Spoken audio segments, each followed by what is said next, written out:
Vicki Travis on the hospice page, and today our guest speaker is going to be Joseph Lisboa. But first, let me do the disclaimer.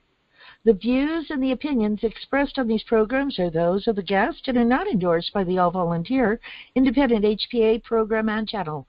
Individuals who are in opposition to selective or disagree with the specific content may present their side of the story. They only have to let us know that they'd like to. We'll schedule a taping and then place the program online.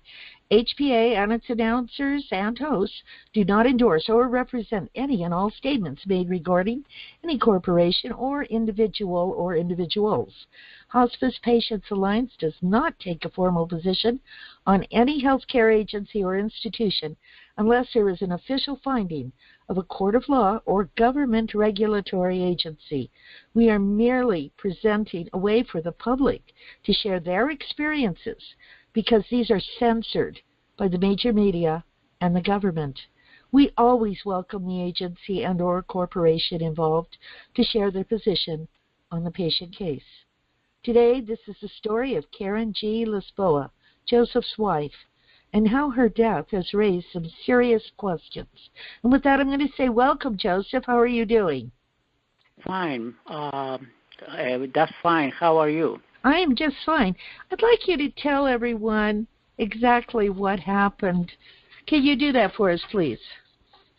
Well, I will first introduce my message regarding the story of my wife, Karen Lisboa, wrongful death at the hospital. Briefly, there was no a case of medical incompetence, human medical error, rather than a criminal act with a human being, an elderly person with some medical problems. But according to them, she was using too much of their services.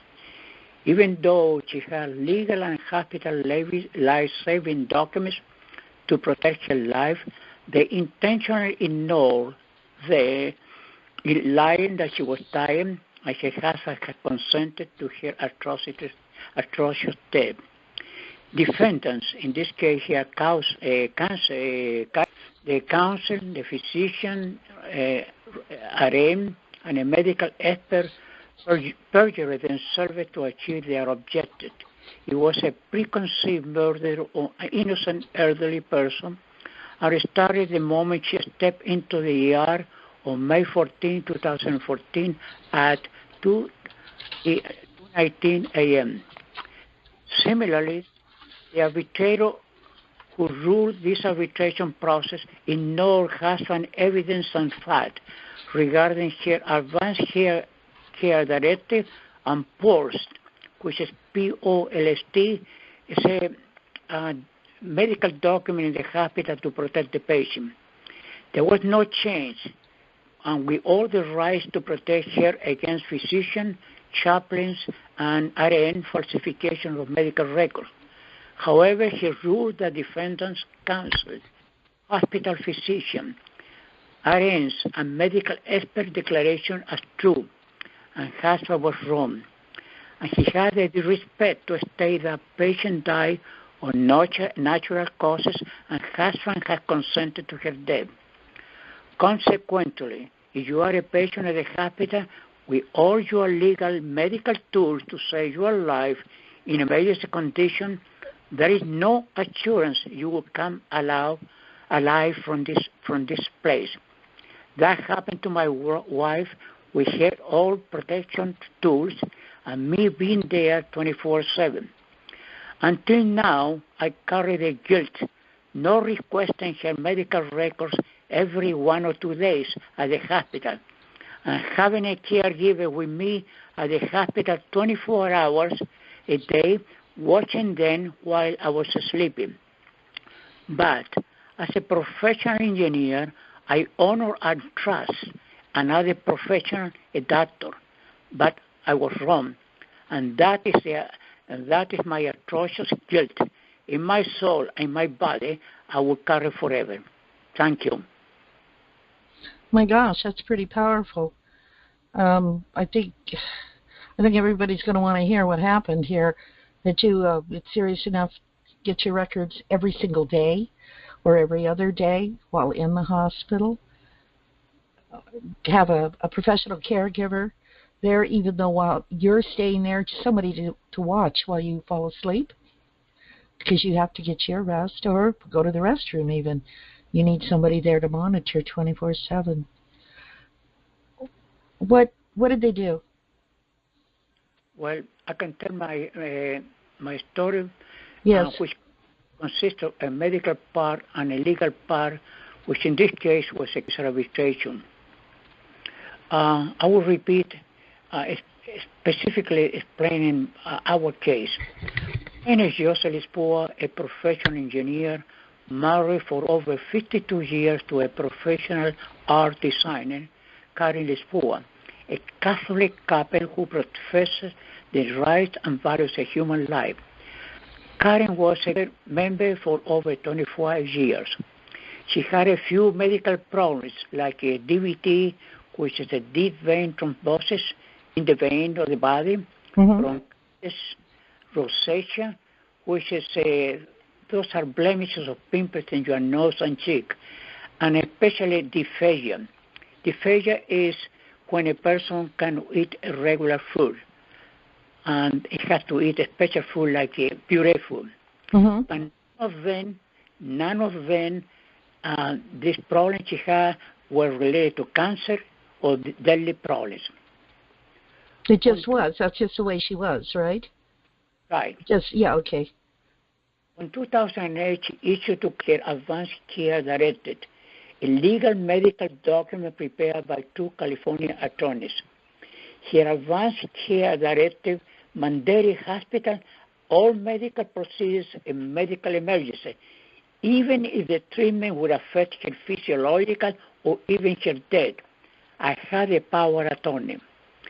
Her second life-saving tool was a hospital document called POLST, P-O-L-S-T, which stands for Physician Order for Life-Sustaining Patient, signed by a doctor and by me. The 2014 POLST required intubation, mechanical ventilation in emergency aspiration stress. On 2014, the year of her wrongful death, she visited the hospital a few times. Any U.S. hospital patient needs to safeguard herself or himself with legal medical documents that protect patients' abuse, negligence, and even death from hospital medical personnel. But watch out, my wife had those documents to protect her life. But did those life-saving documents save her? The answer is no. Why? Because when a hospitalized patient uses too much of their services, the powerful organization will find a way to cut off those costs, and their medical team will find a way to achieve their lethal goal. That happened to Karen Lisboa at the hospital on May 23, 2014, victim of murder by the medical team, who even did not wake up her husband sleeping 2 feet away from her bed. After her shocking death, I decided to find justice, and for over 4 years, I pursued legal support and actions against this despicable entity. My wife was an elderly person, and because of this, no medical malpractice attorney and medical expert would support my case, regardless the economic incentives I offered to them. I spoke to over 25 lawyers with negative results, except one attorney would support me for about $100,000, but he told me I would lose my case. You figure out the level of their ethics. I deeply suffer, and I still do, the tragic loss of my loved one. On the first anniversary year of her death, I entered the hospital with psychological and physiological heart attack. I healed well, and I pursued my attack to them. I learned the California code, rules, and cases pertinent to civil law through the internet, online civil law classes, and local law libraries. I was 100% familiar with my wife's medical status. I was her primary caregiver. But also I discovered the following when I received and read their medical records after her death. Vilification written by hospital physicians and RNs and hospital preachers against my wife, medical condition, stating she was gravely ill and was dying, which was a lie. My wife was not dying. Second, their daily vilification also blamed the husband who was in the hospital, that I agree with them to murder my wife. I was in the hospital 24 hours per day with my caregiver. My wife, Karen Lisboa, illegally suffered euthanasia, wrongful death at the hands of these hospital wombs.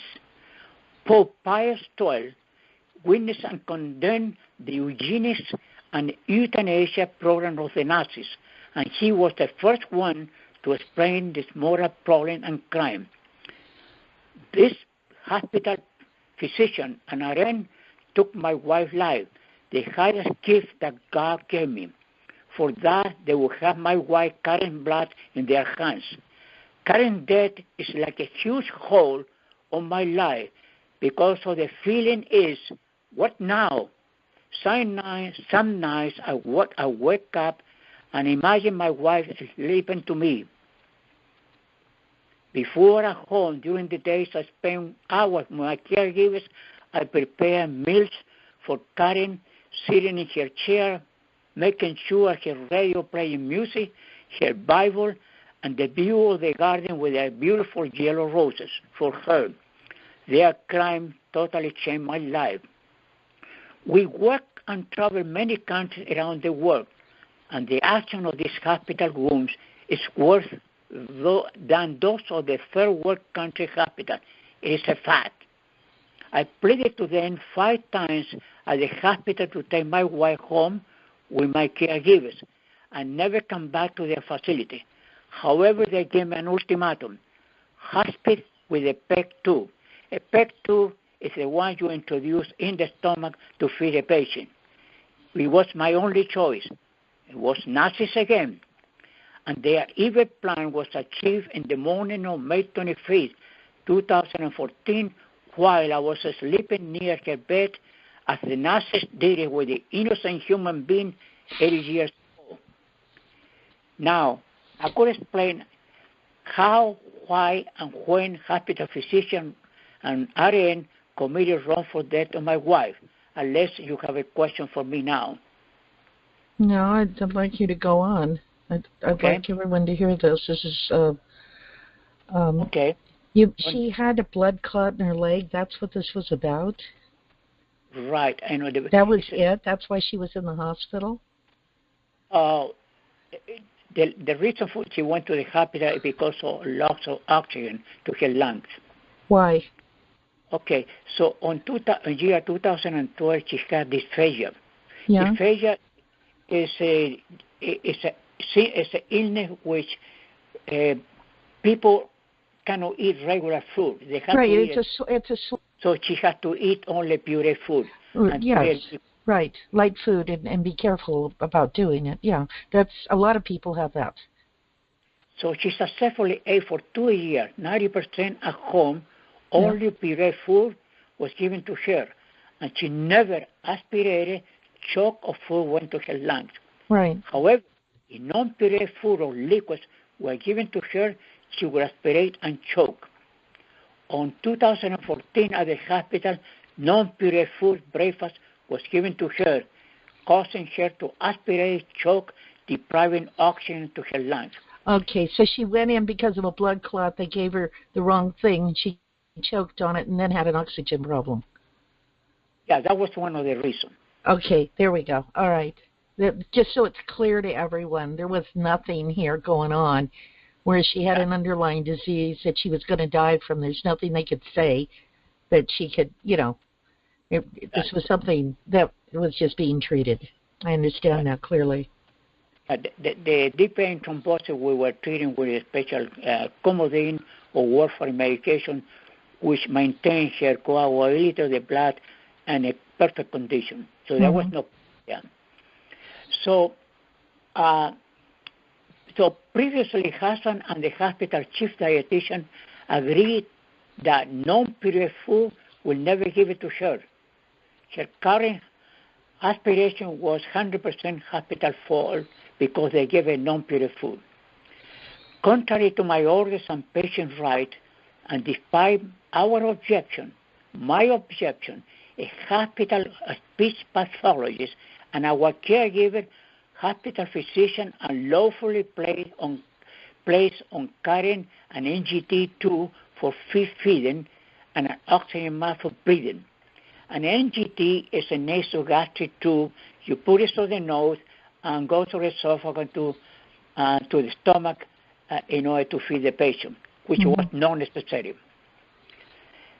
Did you try and stop them from doing that?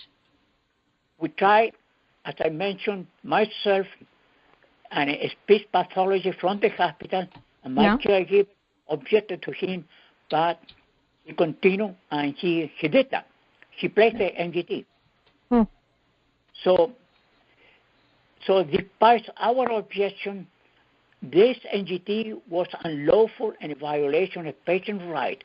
Yes. And also his biggest mistake of the doctor, during the several days, the NGT2 failed 7 times. 7 tubes were replaced. 14 X-rays were given to her. 14 because each time the tube failed, you have to take an X-ray when the tube is introduced, and a second X-ray in order to verify that the tube was properly located. And each time she suffered aspiration stress, choking, and food passing to her lungs. That's the dangerous part of this. In other words, they didn't know what they were doing. Yeah. Okay, there we go. Yeah. So picture yourself with the tube recoiled to your mouth, junk food in the mouth and the lungs, how patient was suffering. However, I was there each of the 7 times. I was able to save her life with some of the arrangements. On May 12, 2014, she was discharged home with incorrect medical food and food machine and a 40 low-flow oxygen concentrator. And this oxygen flow concentrator normally in the hospital is about 4 liters per minute or 6 liters per minute. This was given less than 3 liters per minute. And also she was provided only with cannula. You know, a cannula is something you insert in your nose for breathing. Right. She was not provided with oxygen mask. An oxygen mask covers her nose as well as her mouth, and is designed for mouth and nose breathing. She did not eat for over a day, and her oxygen fell below because of the concentrator, 90%. Therefore, I brought her back to the hospital. I took her to ER on May 14, 2014 at 2:19 a.m., where she was hospitalized.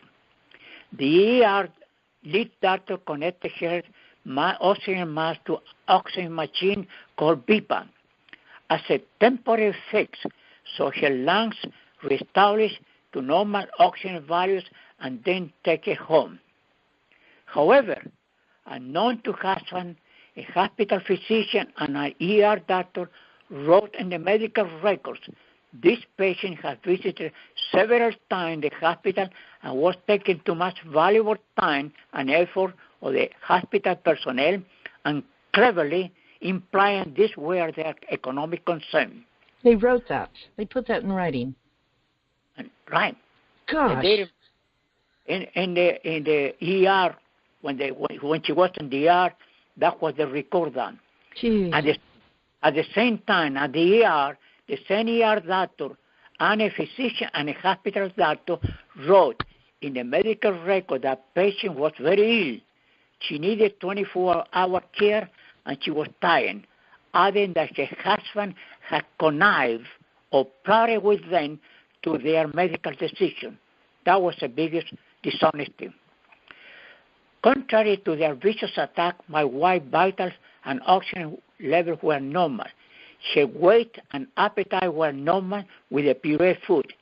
Her mind was fine and she was not dying. At 11 a.m. in that day, the ER lead doctor assigned her to a central monitoring unit room.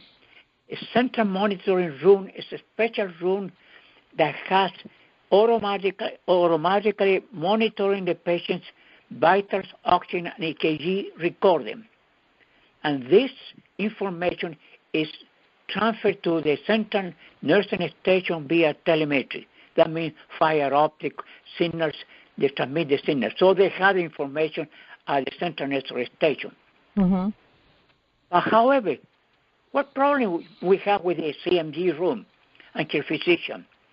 First, the CMG room was an empty room with only VIPA machine. An RM visits the room every 8 hours with a portable instrument and leave. The RN told him on that day that Karen had a deep wound, semi-dry, caused by a capital wound RM. I asked this RN. Yeah, how did the nurse do that? You'll be able to see the pictures in this presentation. If you look at your screen, you can see the photographs of this wound. Right. How did that happen? Yeah.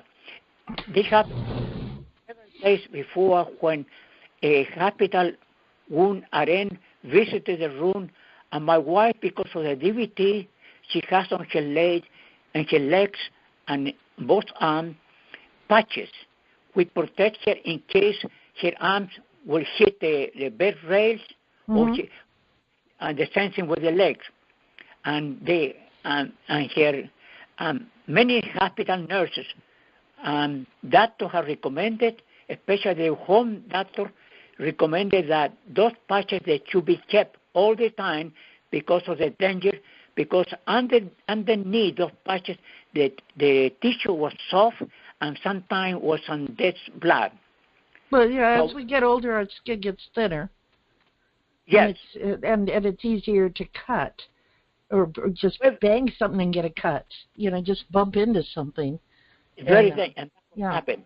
However, the wound RN told the nurse, the RN in the room, remove all the patches from the patient.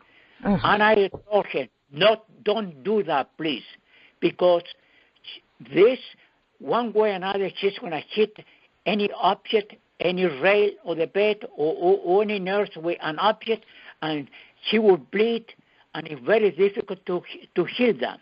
Yeah. So then she said, okay, I agree with you with the leg, but the arms, we told the nurse, I order you to remove the arms. And I told her, no, please don't do that. Don't do that. She's going to make sure. So then she said, let's put it some stocking. The regular stocking, you cut the end of the stocking and put in the arm. I said, those stockings, they're going to get lost whenever they give the bedding to her or when they change any of the bed, and she will be exposed to danger. She said she will be okay.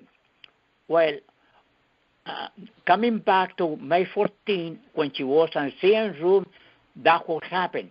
During the days, that particular sack or stocking got lost, and the wife or somebody, one way or another, hit the rail and opened the wound into her arm.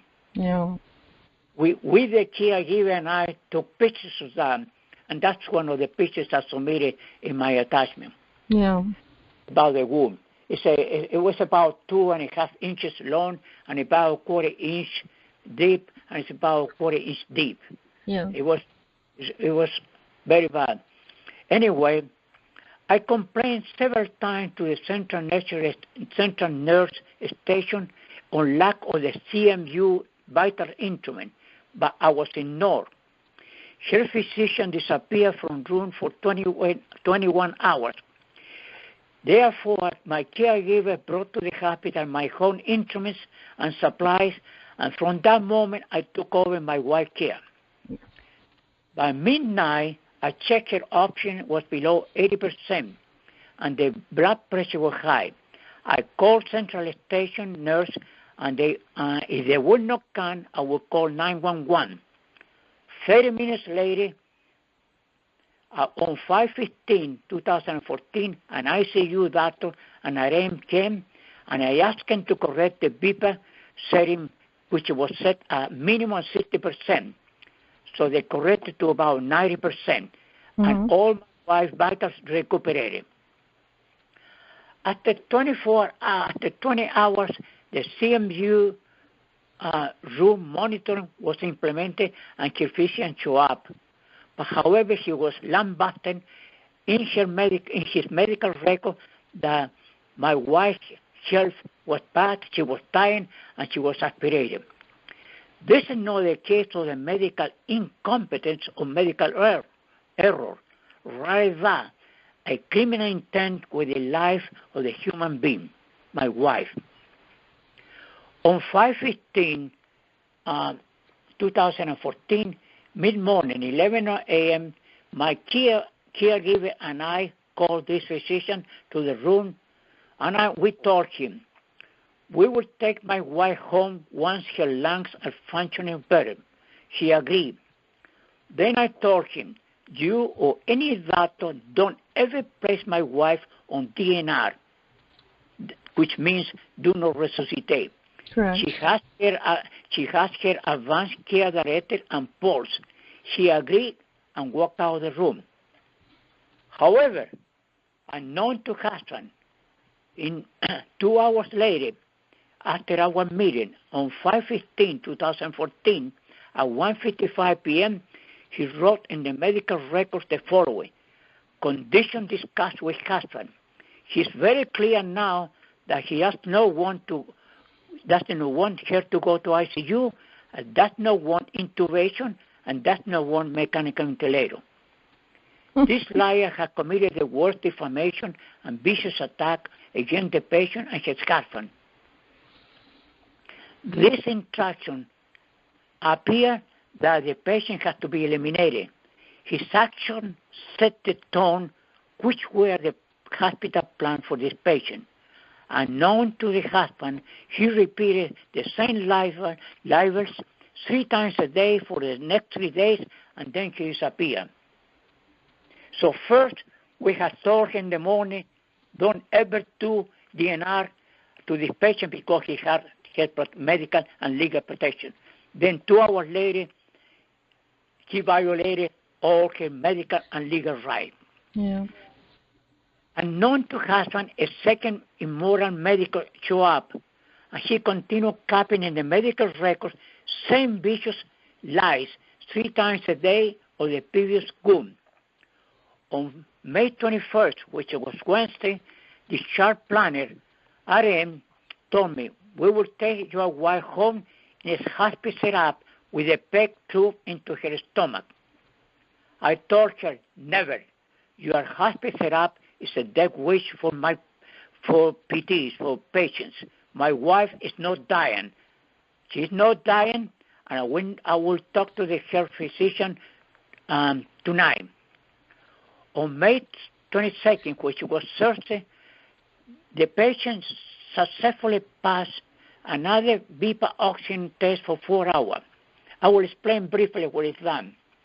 The BIPA machine in the hospital has high flow, high velocity oxygen with a lot of power. In the hospital room, especially in CNG room, there is high oxygen supply from pipes in the walls of the room. And whenever the patient needs oxygen, they supply the oxygen with a tube and a mask. And normally the flow of the oxygen is about between 6 and 10 liters per minute. The BIPA machine is higher. So what we did is we lowered the BIPA setup, and then after that, when it was equivalent to the hospital room oxygen setup, we transferred to her oxygen in the room. Then we tested for 4 hours successfully. This means that when the hospital discharged her with the oxygen concentrated about 4 liters or 6 liters per minute, that would be no problem. And the wife was successful in this transfer. So therefore, let me see. So So the patient successfully passed another BIPA oxygen transfer for 4 hours. Mm-hmm. And I told the physician, doctor, tomorrow, May 23rd, 2014, which is Friday, I will take home my wife with my caregivers. He responded, she's doing fine, but she's not stable yet. So let us try a couple of more BIPA oxygen transfer next Monday, and I will discharge her with all the medical equipment. I agree, and I told him, doctor, my wife will go home on my own terms, no hospice. So please tell all your hospital people of my position. She said nothing and walked away from the room. Unknown to husband, on May 23rd, 2014, Friday, he wrote in the medical records not only the dishonesty of the first physician, but he added patient DNR, or do not resuscitate. And she did it from Friday, May 21st until May 25th, 2014, Sunday Memorial Day, the day of Mr. Lisboa's wrongful death. It's disgraceful. Disgraceful. To keep uninformed the husband and his caregiver of his immoral plan, he did not place a sleeve on patient's arm, which is a material which identifies DNR. It's a maroon sleeve with the white letters. It's a hospital normal practice for DNR. However, she hid that information because myself or my caregiver will see them. Hospital physician and RN committed the wrongful death of Mr. Lisboa on May 25, 2014 at 7:46 a.m. while the husband was sleeping 2 feet away from her bed. No attempt to wake him up during the vicious murder. Yeah. How was achieved this is as follows. On May 25, 2014, this second hospital physician, number one, he ordered the respiratory tech, which we call it RT, at 1:15 in the morning to replace Mr. Lisboa's large, safe breathing oxygen mask by a small leaky oxygen mask, despite my objection not to do it. Then he ordered the night shift RN to shampoo Mr. Lisboa's hair, despite I had given him written instruction at 2:30 a.m. prohibited to shampoo Mr. Lisboa. He agreed and took my paper. I went to sleep about 4:45 in the morning after taking all her vitals. Her oxygen was 98%. And I told the night RN to wake me up at 6:30 in the morning, time of Mr. Lisboa's bed sponge bath, but no shampoo her hair. At 6:16 a.m., the respiratory technician took her vital and stated oxygen saturation for Mr. Lisboa was 100%, and her heart rate was 100. At 6:21 a.m., the RN aide wrote in the medical records that Mr. Lisboa was fully awake. She was fully awake. The face was smiling.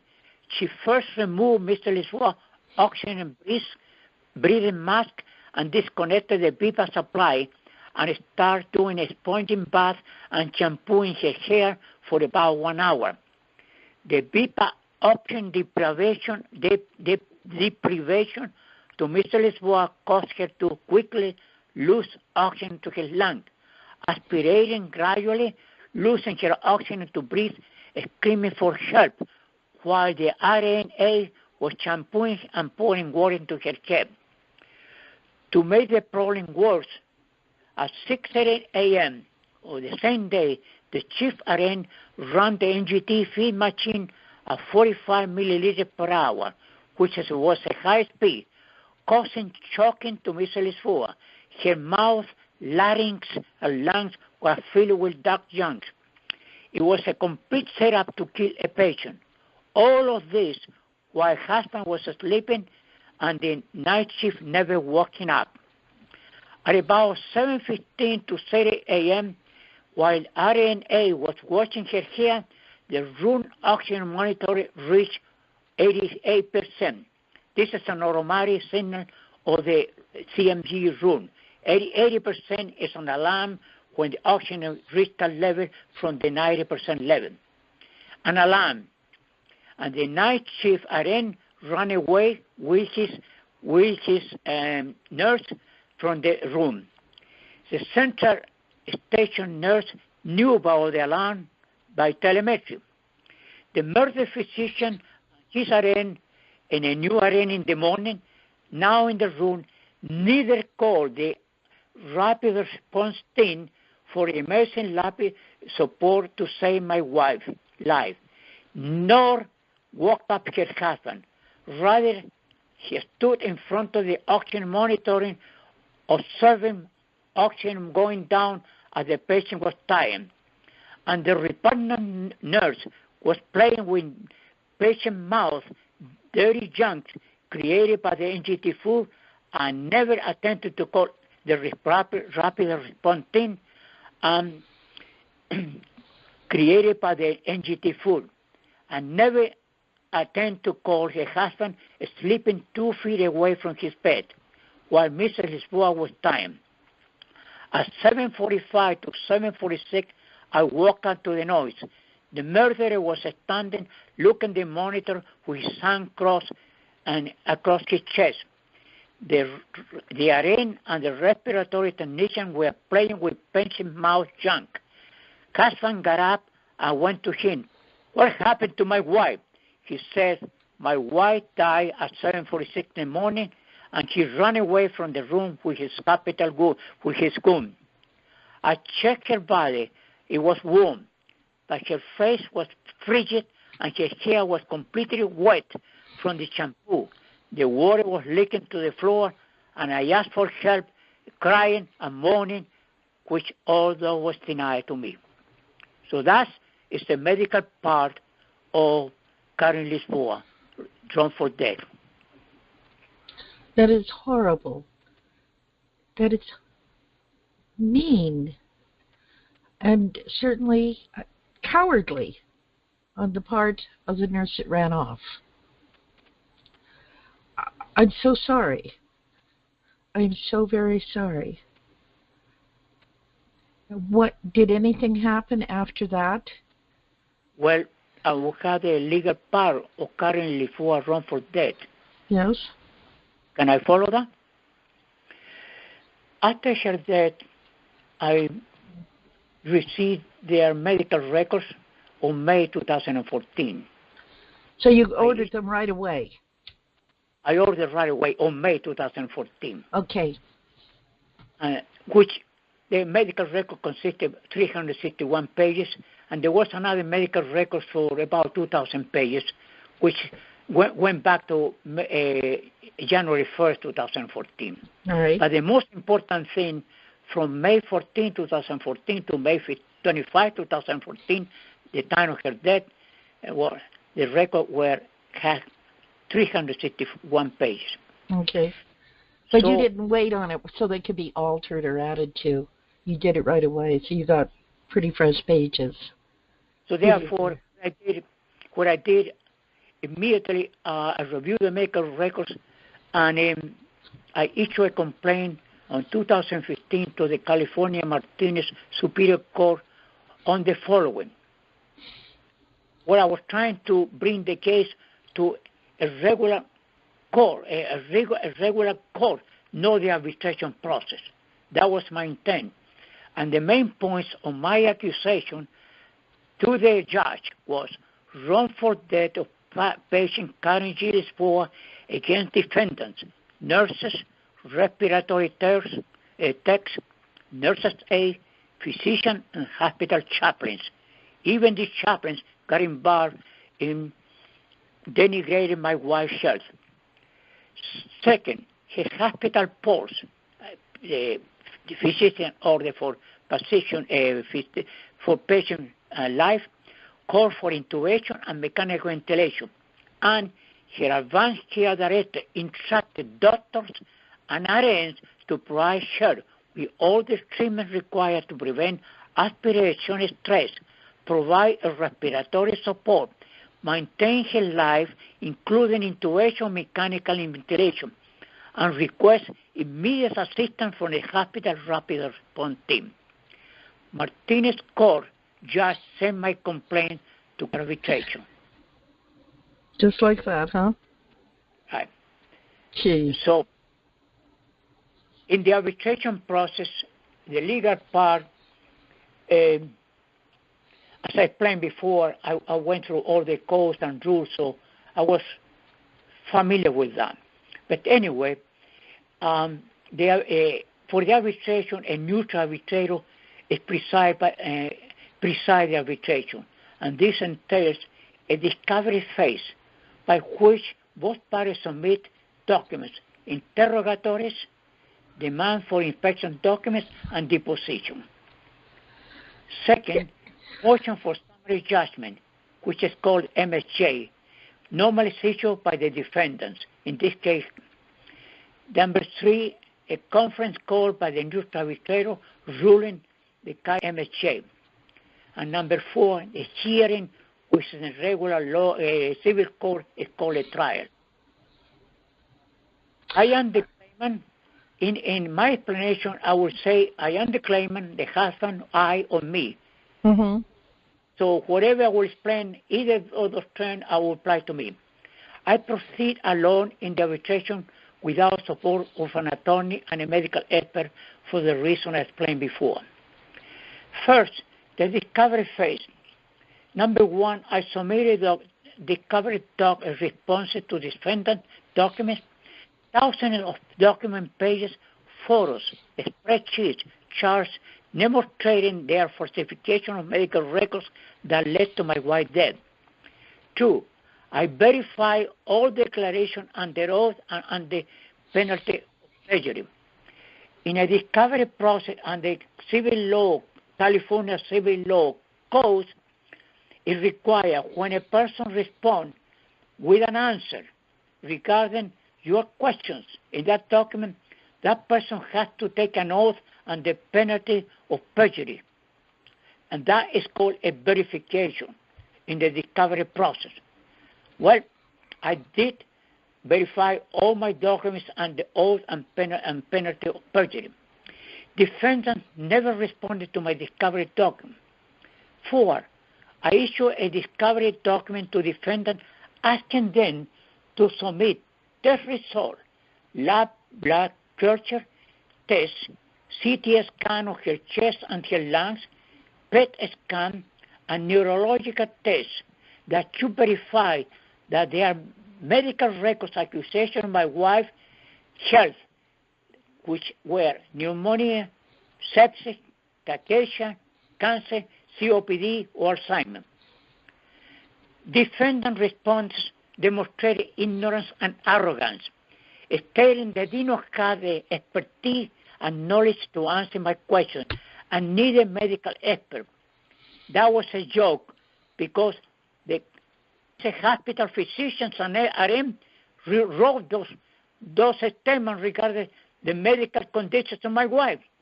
So the only reason I was asking to approve their assertion. So they covered up the fact that they first caused her to choke and created the breathing problem. They covered up the fact that they're responsible for the cut in her arm. They covered up the fact that they caused her death by this removing her oxygen and leaving her with wet hair lying there. And they pretended it was something else in the arbitration? Yeah. Why is it not? I don't understand why the authorities haven't looked at this. It's their job. Well, when this is brought to the attention of the authorities, they're supposed to, not the police, but health-related authorities. They're supposed to look at this stuff, and yet they covered it up and got away with it. It's very important you mention authority because I complained to 3 California medical authorities, the Medical Board for Physicians, right, the the Board of Registered Nurses and the California Health Department with proof, all my documents, that what the hospital nurse physician did to my wife. All of them responded that nothing happened, and the medic and the physician and RN didn't commit any crime. They found no wrongdoing. I wonder if they even read it. But the important thing is this. Their responses included a slander that my wife was dying. However, in their discovery document, they did not verify their response. When I say before verify, you have to take an oath and the penalty of perjury. They submitted to me a blank page, and it says on the top, verification later, which they never did. So based on that, the new arbitrator support the defendant immoral strategy, set the tone for the outcome of this arbitration ruling. That means they got away by slandering my wife and me by not doing the verification of their responses. So they were sloppy even with the legal system. They were sloppy and got away with it. But you can't be sloppy. You can't make a mistake, but they could. So I wrote this complaint regarding their verification to the defendant counsel and to the new arbitrator, but all of them ignored me. So that means that their slandering of my wife and myself was acceptable to the new arbitrator and supported the immoral strategy. And this set the tone for the outcome of the arbitration ruling at this time. So now the second phase is this motion for summary judgment. This is a document submitted by any California law defendant attorney. And their purpose is to defeat the claimant or the plaintiff, his case. So the defendant counsel stated that the MHA asserted that hospital physician care for Mr. Lisboa was consistent with the standard of care and that no negligence caused harm to Mr. Lisboa. 2, defendant issue undisputable material fact, which is called UMS, which were copies of the medical record. They contended the medical records were not falsified. Physician declaration in which he repeated 20 times that husband asking him to terminate his wife's life. And this medic signed his declaration on the penalty of perjury. This time. Salt into your wounds. The 20 defendant times he accuses you of that. How dare him? Right. That's and terrible. defendant counsel sworn on the penalty of perjury that husband can remove intubation from his wife's life-saving tools. That was a lie. The medical expert hired by the defendant issued 30 items declaring under oath with many issues against my wife's health, and husband has consented to my wife's death.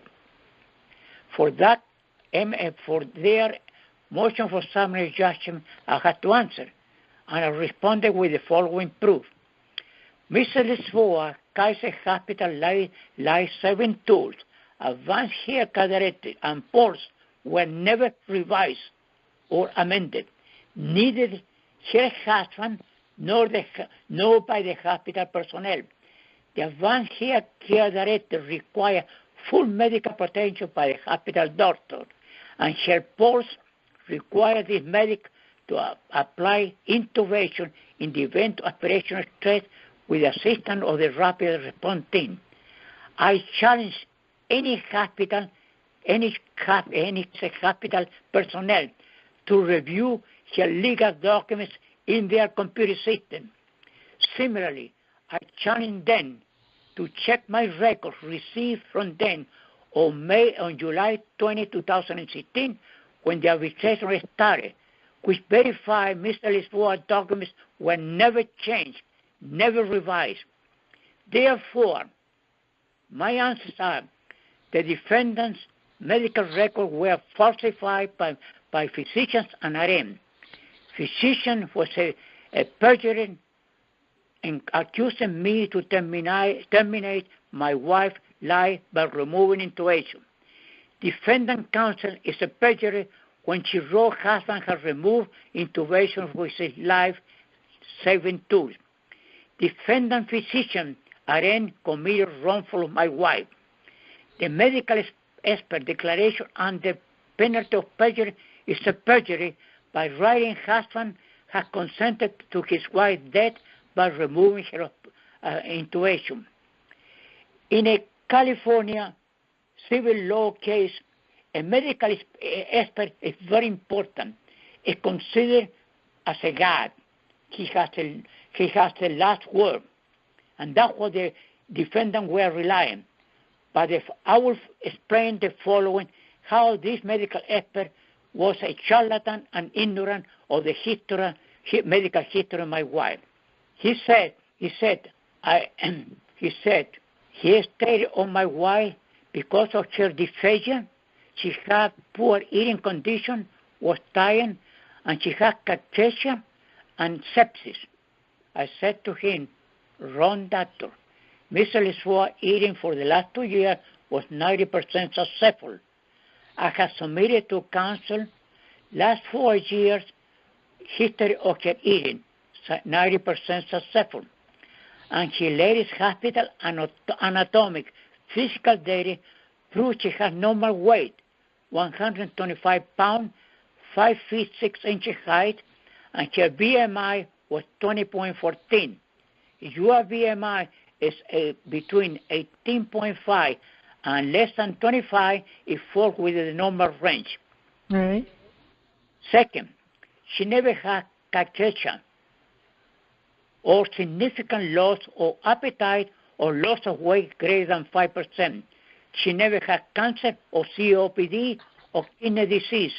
She's a disgraceful liar. Hospital tests a few days ago proved she did not have sepsis.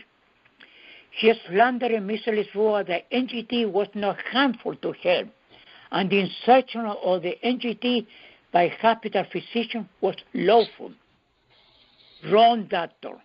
Patient was subjected to 7 NGT failures, 7 NGT replacement, was exposed for 14 X-rays, each time 2 times, because you had to check first placing the tube and second to verify the location. She aspirated 7 times, choke and food passed to her lung. Was this NGT insertion to Mr. Lisboa a lawful act, Mr. Medical Expert? Can you deny that the NGT feeding was illegally and lethal when on May 25, 2014 in the morning, Mr. Lisboa choked to her lung when at 6:30 in the morning, the night shift RN pumped food through NGT to her stomach and lung 45 milliliters per hour, and without BIPA oxygen, because the RNA was shampooing her chair.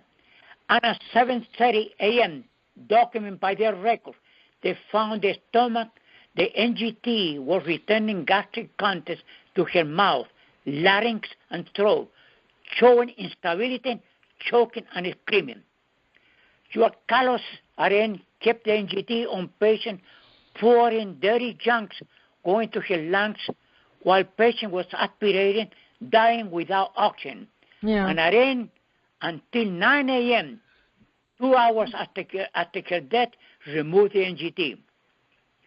That was a sinister act by this RN.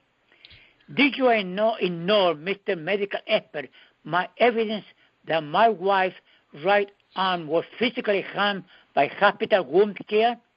RN, you are not credible, charlatan, when you say Mr. Lisboa could not survive even with 100% BIPA. Sir, there was no BIPA oxygen supply because BIPA took from Mr. Lisboa oxygen mask during 1 hour when RN was shampooing his hair. And now these are legal records that you're speaking from. Right. So, yeah, this is legal documents that this information is coming from. I want to quickly, I know I'm going to be asked to do this, so I'm going to have to do that part of the disclaimer again at this point. Hospice Patients Alliance does not take a formal position on any healthcare agency or institution unless there's an official finding of a court of law or government regulatory agency. To go on now, I'm sorry for that interruption. I'm just mystified. You know, in California, these records, the arbitration records, are recorded without names or entity involved. You can go to the Department of Managed Health Care website and you can look up the arbitrations. And, you know, it's a really, really scanty, you know, couple statements is what it amounts to on what took place. There's, unless you know the case, there's no way to know what hospital, what doctor, what anything, who the patient was, anything. And I think that's wrong, because this is supposed to be, you know, the intent is to let the public know what's going on. They can make their own decisions on where they can seek medical care or whatever reason they would have for, you know, it's a legal document. It should be public record, but it's not. And no. And the truth behind, you know, who was involved is to remain a mystery. And they claimed that it was for the privacy of the patient, which if you have to find a patient that cared, because you really got to go out of your way to go look it up. And you know, when you go into a court of law, it's a public record. It's a legal document. So it's, unless it's sealed by the court, you know, anybody can go look it up. And so I don't see why there's a problem in the first place and why they need to do that. But this is, in fact, a legal document, everything that this information is coming from. Now, Joseph, go on. I'm sorry. I was overwhelmed there. That they claimed in writing, in the medical records, in their statements, that you basically begged a doctor to kill your wife 20 times. That's not credible. I just can't imagine anyone actually doing that ever. Right. Can I continue with the arbitrator? Yes, sir. Yes, sir. Well, the last phase is the arbitrator conference call, which was presided by the neutral arbitrator. The participants were the neutral arbitrator in a conference call, the defendant counsel, and I was the claimant, or myself, the husband. The neutral arbitrator requested to each one of us to say something. The defendant counsel refrained to say anything. So I spoke for about 25 minutes, stating my case as follows. 1. During the motion for summary judgment, I proved Carnegie for POLST and advanced care directive were never revised. Never in my life I would allow to hurt my wife. Defendant hospital physicians and RNs and preachers falsify the hospital medical record. 2. The hospital physician is a perjurer when he wrote, I consented removal of my wife of her intubation tool, causing her death. 3. Defendant physician RN committed wrongful death to my wife. 4. Defendant counsel perjured herself, accusing I consented my wife death, that I had no power or attorney for my wife's advance care directive. She was disgraceful. I had the power, the California legal attorney from California, the power advance care director as her attorney. And finally, the medical expert declaration under oath proved he was a perjurer. However, the neutral arbitrator ruled I had no case. Hospital physicians and RN had not committed wrongful death of Mr. Lisboa because husband had consented to his wife's death and Mr. Lisboa died of natural causes. Wow, what a justice. So my response to neutral arbitrator false ruling are as follows. Number 1, I demonstrated that neutral arbitrator was false. Mrs. Lisboa advanced care directive and POLST require action to save his life by hospital physician and RM. These documents were never revised by me and never consented to the physician murder to terminate my wife. That is true and a fact that nobody can ever dispute. 2. Defendant counsel and the medical expert and the neutral arbitrator stated Mrs. Lisboa died of natural causes. Liars. I want Mr. Arbitrator to read my records submitted to defendant and all of them about my wife's vitals for the last 48 hours from time 0 to 24 hours. All her vitals were normal. EKG correct. 3. It is regarded defendant counsel perjured when she wrote, I had no power of attorney for his advance care directive because I had signed it to terminate my wife, which was an outrageous lie. During a motion for summary judgment, physician falsely sworn 20 times on the penalty of perjury that I requested him to eliminate my wife's life. He's a perjurer. He had issued similar accusations during the discovery, but he has refused to verify his. Why? You know that the the neutral arbitrator has already accepted his lie. I asked the physician murder to read Mr. Lisboa hospital POLST and advance care directive. In order for the document to change, he had to revise with me. For example, her POLST, he had to initiate the change and me verify the change and sign it. But the perjurer knows it never happened. However, he wears a white coat, thus he is exonerated by the neutral arbitrator. And that is my case against capital.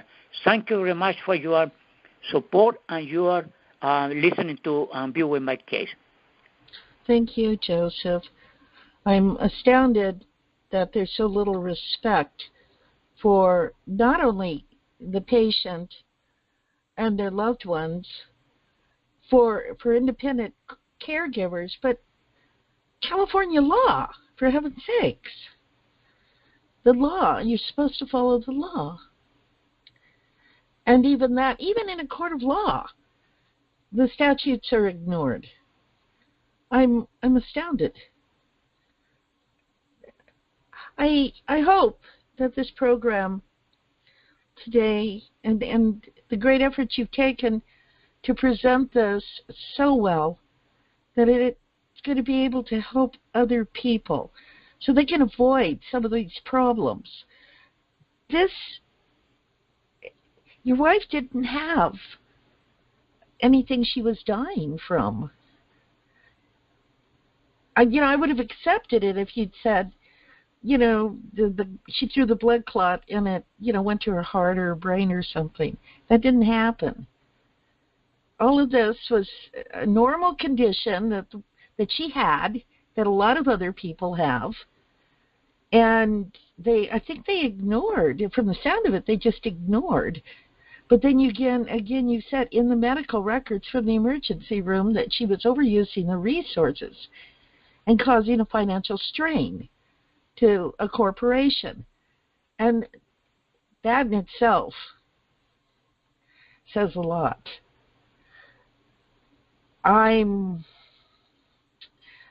That judge should reevaluate. I know the independent arbitrators are retired judges, but maybe it's time for these guys to think how their careers could conceivably not be as prestigious as they would like if enough people paid attention to their arbitration rulings that don't seem to be following the law.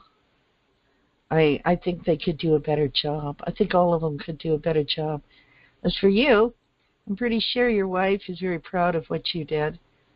And certainly, you've got God standing behind you on this. You did everything right. You did everything right. It's just the system itself allowed this to happen. And there's a bunch of bad people that don't care who they hurt, or if they accidentally even do it, they'll cover it up like little kids that don't want to be responsible for their actions. Joseph, I'm going to have to say goodbye. I hope you'll come back again on this program and give us more information, especially about this arbitration system. It sounds like it's a very, it might be better for people to find a way to go to Superior Court than to go through arbitration. I'm going to close this segment and say God bless you, Joseph. And signing off, this is Vicki Travis, board member of Hospice Patients Alliance. Thank you all for tuning in. Thank you very much for your support.